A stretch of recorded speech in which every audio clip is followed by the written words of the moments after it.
What's up, guys? Joe here. Today we're back with another video. In today's video we're going to be discussing house hacking. So this is something that I've done over the past couple of years and I wanted to share with all of you. It's becoming more popular nowadays. You'll hear the term more in the real estate world, but as far as buying a property and getting into real estate for the first time, it is a fantastic way to get going. So why house hack? So to start, rent is expensive. Rent can be $1,200, $1,500, $2,000 a month, depending on where you're living. And buying a property can be, around there as well, if not more, with your monthly mortgage payment, other fees, expenditures, utility bills, that type of thing. So it's expensive to live. So one way to offset your expenses is to buy a property and either rent out additional units or rent out additional space in that property.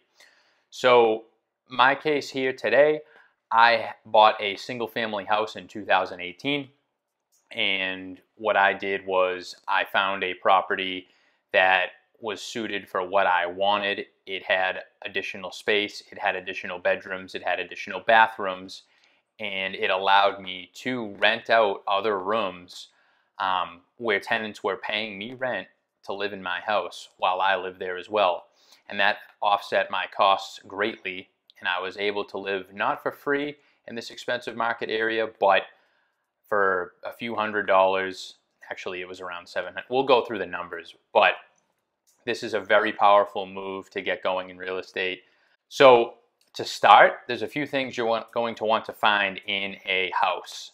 We'll start with the bedrooms. So you're going to want to have enough bedrooms in a house so that you can house hack it. This house that I have was a 3-bedroom home where all 3 bedrooms were on the 2nd floor, and then the kitchen, the living room, the dining room were on the 1st floor. The 2nd floor also had the full bath, and there was a basement that was half finished, and down there was plenty of space with high ceilings to make another bedroom. So what I did was I came into this house and I finished out the basement nicer, redid the finishes, redid the flooring, redid the ceiling, and I made that my master suite. So now the house is really a 4-bedroom house.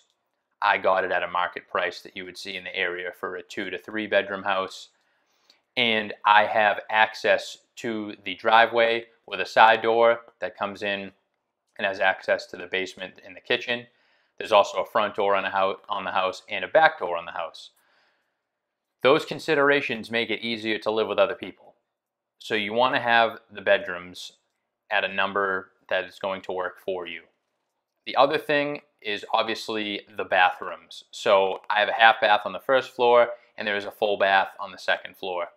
So when living with others, you'll be sharing a bathroom, and that's okay, but you want to make sure that, when everyone's getting ready in the morning, etc., there's not any issues with showering, that type of thing,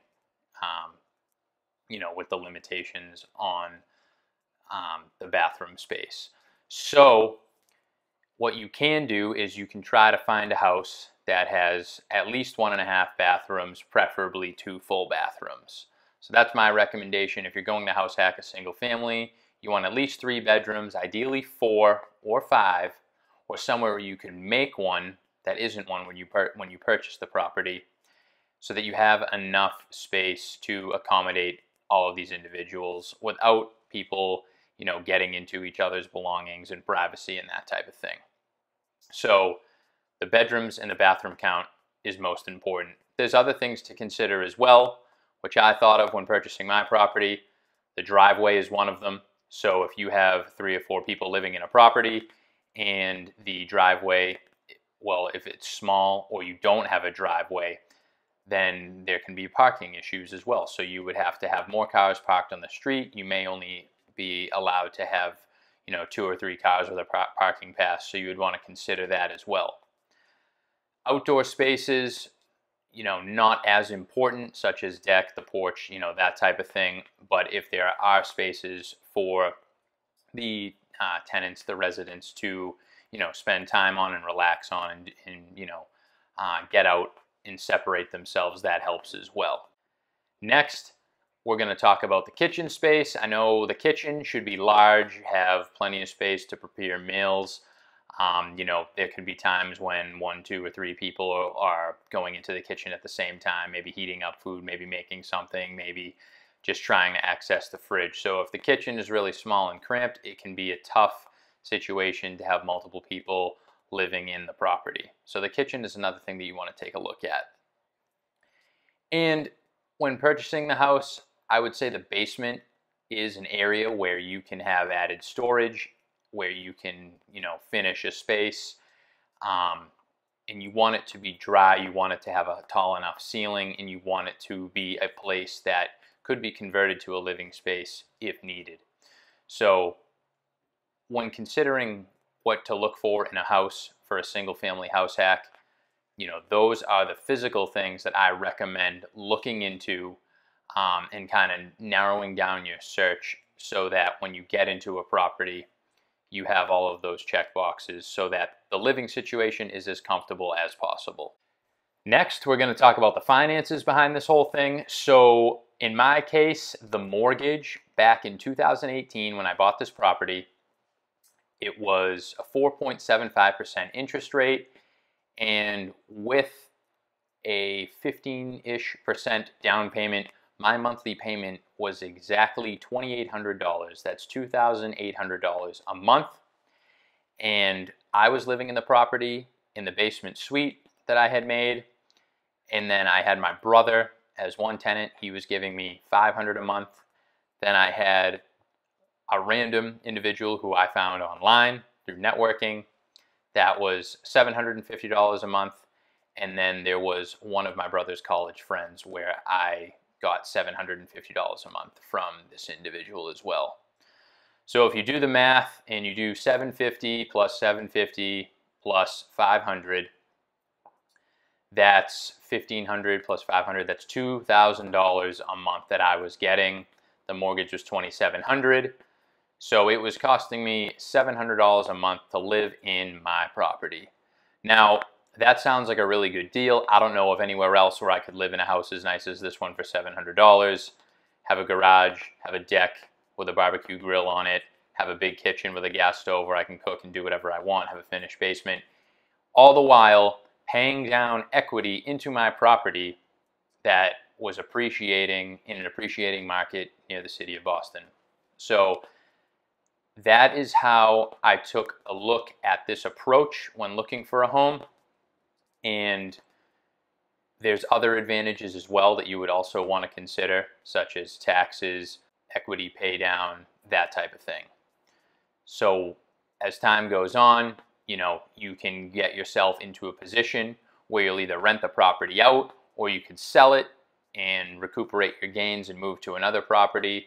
But while you're here, you're living cheaply, you're learning how to manage tenants, you're learning how to take care of a property, you're improving the property, you're building equity, and you're experiencing a lot of the in and outs of what it's like to own a home, manage tenants, and get into real estate. So again, this is not full-blown real estate investing. You're not buying properties in cash or flipping or anything like that, managing tenants that are in other states, long-distance investing, that type of thing. But there are a lot of lessons to be learned in house hacking, and now that I've done this for some years, I'm ready to transition and buy another property. So the big financial takeaway here is that you're able to save more money while living somewhere. So you make sacrifices to live with others, although it's not the most comfortable thing and you're not fully private. When you're starting out and when you're getting going, the savings that you can generate to reinvest will be worthwhile in the future. So that's the money situation behind the single family house hack. If you're doing a multifamily, 2 units, 3 units, or a condo, it applies as well. With multiple units, that offers more privacy, and it has advantages as well. Maybe the numbers will work out better when you're exiting the property and you have turn it into a full investment property for you. So that can be another benefit. When living with others, you're going to want to make sure you can live with these people from day to day.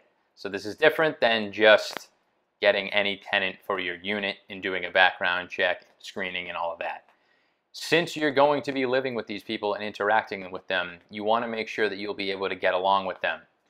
I recommend when finding people to go out, maybe get an ice cream, get a coffee with them, talk to them, figure out their life story, in a sense of having fun, the social life, all of that stuff. Get to know whether they have a boyfriend, a girlfriend, a significant other, whatever. Feel out what they do for work, what their interests are, what they're going to be doing. Are they going to be doing all sorts of things that you don't want them doing in the house, or is it going to be, a pleasure to have them around? So all of these things are something to consider when finding someone to live with, because a lot of times when people find someone to live with, yes, it can be a pain. It can be, stressful. It can be everything that you would not want in someone to live with. So you want to make sure to avoid that. And you also want to make sure that you run a house hack like it is a business. You are not here to create friendships and bend for people and do specific things just because they're living with you. You need to operate the house hack as it is a business, and that entails providing and signing a lease agreement for the tenant's stay, whether they're at will, whether they're at a full year, what they're paying for as far as utilities, what their responsibilities are, shoveling, cleaning the fridge out, getting the mail, and that type of thing. So you want to outline all the responsibilities, all of what's expected of the tenant, and make sure that you're all in agreement before living together. So those are, the big things to, set up when setting up a house hack. Lastly, to move forward from the property, there's a few things you can do. So after house hacking for a year, 2 years, 3 years, and you're ready to move on, you're ready to not live with people anymore, you have a few options. You've built up a good amount of equity so that you can use a line of credit or a cash out refinance to pull money out of the home and rent it out and use that money to buy another property. You can sell the home entirely and buy a better one. You can just keep it as a rental. You could have also, in a sense of like a live-in flip, while you were living in the house, making improvements, changing out things, doing mild aesthetic rehabs to make the property go up in value and become more desirable to a renter in a BRRRR type way. That's also a great way to spend time in a house hack. So from there, you could rent it out. The money that you were saving from not paying rent and not just paying a mortgage living by yourself, you can use to buy another property. So that's how the single family house hack works. If you have any questions, please leave them below in the comments. I recommend, doing your research in your area, checking out what options there are for multifamily units. Some places have more multifamilies than others. Some people are pressured more towards single families or condos. But, it's going to depend on the area. It's going to depend on the financing. It's going to depend on a few things. But overall, the main idea here is to get into real estate without having to put too much down. You can use an FHA loan and go 3.5% to get into a property, and then have your roommates or tenants paying most of that mortgage to get you well on your way to a whole portfolio of real estate investment properties and other things in life. So I hope you found this video helpful. Like I said, please subscribe to the channel. Check out the comments below. I love to hear where people are house hacking, how they're doing it, how successful they were in it. And if you're interested, I have a colleague as well. I can link his description in the bottom. He is an experienced house hacker who's even younger than I am, and now he's on his 3rd property through house hacking because, he took the time to find the right deals, make the right repairs, set up his properties in a way that there would be great rentals, and then transition from one to the next, paving his way towards financial independence. So check out that link below. His name is Avery. And yeah, that's pretty much it. I hope you guys enjoyed this video and you got something out of it. And we'll see you in another video. Take care now. Bye-bye.